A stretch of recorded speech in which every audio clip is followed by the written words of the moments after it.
Hello, this is Barbara Kolm. We are running the Free Market Roadshow in Lisbon, in Portugal, organized by Mais Libertare.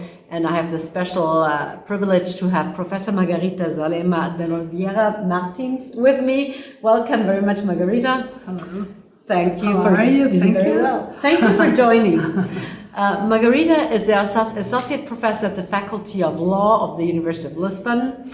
She has been a member of the European Parliament from 1989. In the golden ages, 1999 to 1994. Wow, well, this was it was a creation of the European... Truly different times. Maastricht Treaty, so that's the very important... Yes, exactly.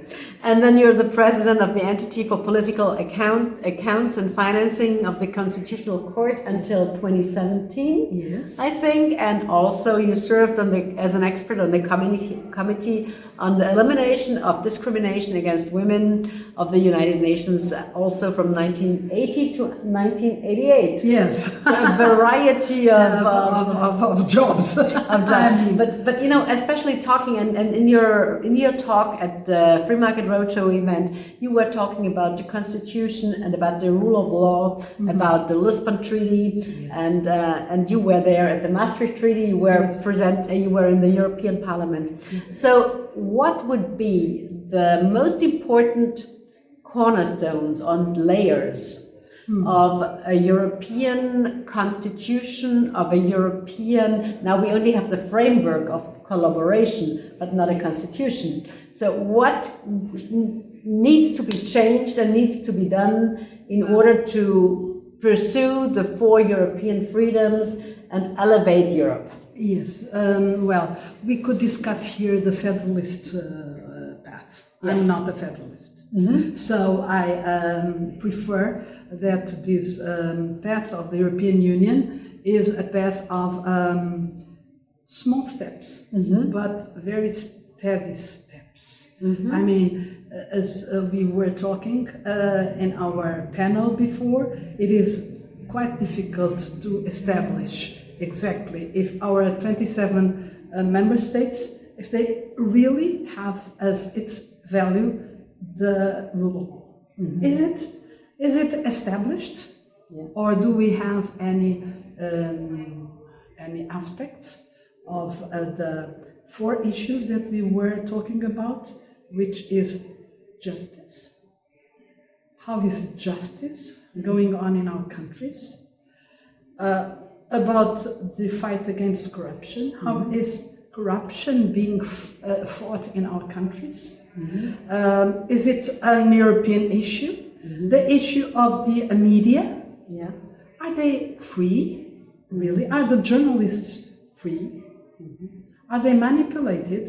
What about the issue of the fake news? What about the way of trying that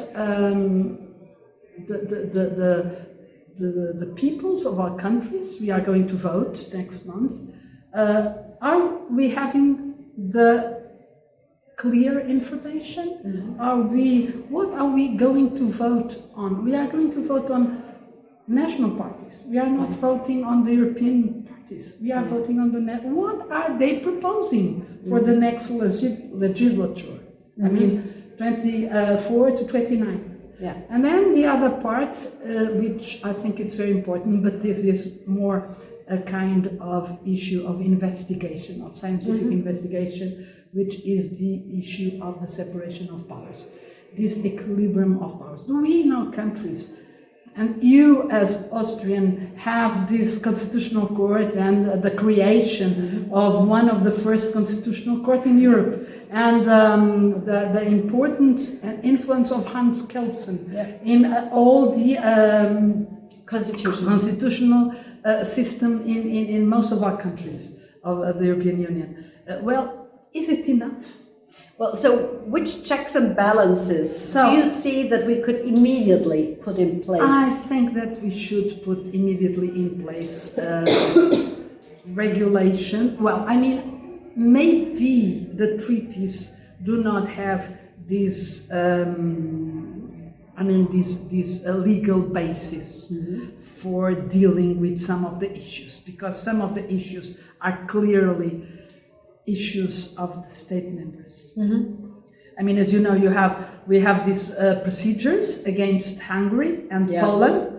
You know that these issues are very complicated. You have the budget, the regulation on the this conditionality of the budget and the issues of the funds. The countries won't receive the funds if they do infringe the value of the rule of law. Yeah. And then finally we have, as you said, you yourself said in your panel, that we have here a problem which is a politicization of most of the issues.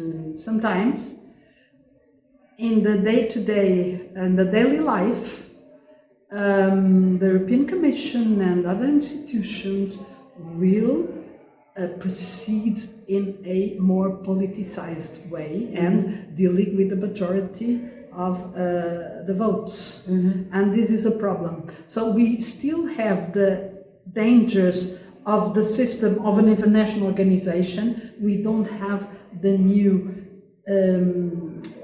advantages of being more than an international organization. You see? So, as you said, we don't foresee changes of the treaties, but we have to have changes of the treaties because we are going to have more candidates, more. But will this be reasonable at all? Will this be functionable? Will this be? I mean, you have. Well, we will have to wait maybe 10 years. I don't know. I think that this procedure of having new states will be very, very complicated. I mean, what is going to have it's a tension between the nations in the states and the European desire to go further. And I don't think that this is the proper time to go further. So, but maybe I'm wrong. I hope I'm wrong. Well, but maybe one should also take a step back and look at what has been accomplished and what has been critically, destroyed as well. And the 4 European freedoms are still not in place. No, of course not. If you look at the freedom of movement of persons. Yeah, it's not in place. Of services? Yes, it's not in place. Of capitals? It's not in place. Well, do we have a common market? No. Do we have a single market? Theoretically. Okay, I mean, in practice. in reality, I mean in reality, not in the... well, so I think there is much to do. Much to do. But this is a very, very difficult way, and it takes time. The issue here is, do we have political aspects that put Europeans together? This is a political issue. Yeah. Do Europeans feel that they belong to something, or they don't feel anything at all? They just want to live okay and have a good job, a good place to live, a good life. What is the issue here?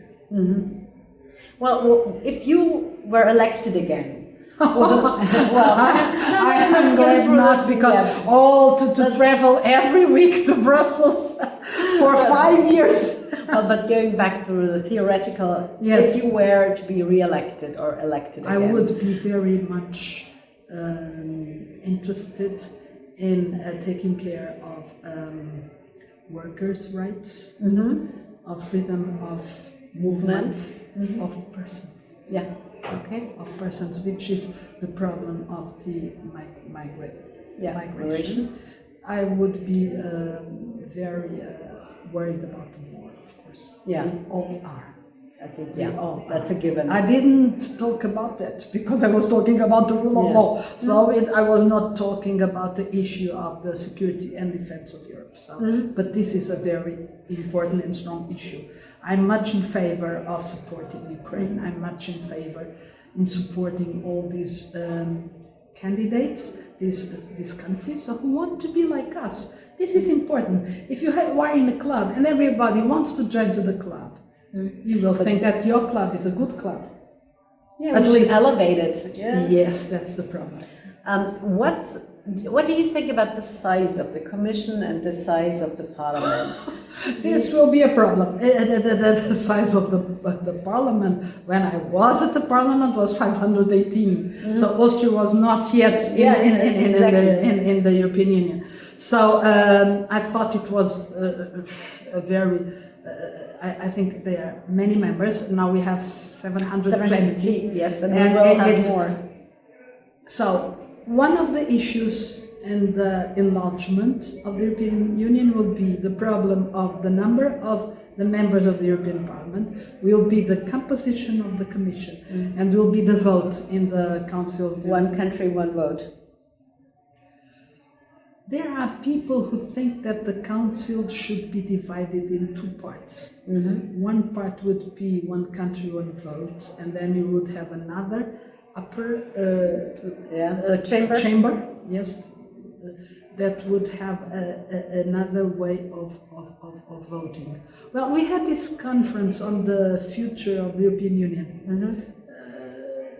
These three questions, I think, as a professor of law, I think this will be completely impossible to solve. So I hope that there are ways to solve it, because you can't have a parliament with 800 or 900. It's impossible. When I was at the European Parliament in 1989, Margaret Thatcher was there as the Prime Minister, and she said, "I don't understand this kind of parliament. It's a completely different parliament so different from our common House of Lords and House of Commons, because there we discuss." And I was thinking always, oh yes, it's very different, but I'm fortunately. Because the confusion of the House of Commons is not as well as this, but it is a multinational parliament, and the problem of the functioning of the institutions, of the composition of the institutions, will be a problem, of course. That is true. So, Margarida, what would you kind of give the next generation? The young people, what advice would you give them if they look into the EU and if they think this is a great thing? How can we improve it? How can we find a common ground? Well, as a professor of European Union law, I tell my students that European Union is the only institution in the world, in the humankind evolution, that reached a point that no other institution reached. I mean, it's so interesting that we can have these four freedoms put together. They are not yet effective, but they can be effective. And if you want to be Portuguese and study in Poland and then work in Germany or in Austria, you are free to do it. That's what we have to work for, so that the European have a common ground where they can live as they like. They can marry who they like from other countries without a problem, without having licenses, bureaucracies, and all sorts of confusion. I think that the idea of getting a much closer union between the citizens, it's the idea of the European Union, and that is the objective that can be reached. It could take 100 years. I don't care, but the young people have to understand that it is quite different to be in a European Union or to be closed in a country where you only know what is happening in that country. Well, Margarida, thank you very much for these open words, and also for promoting freedom and liberty and openness across Europe. And I'm looking forward to our next conversations. This was Barbara Kolm, and we're looking forward to our next Free Market Roadshow stop in Portugal. Thank you. Thank you, Barbara. Hope I was clear. Very clear. Thank you.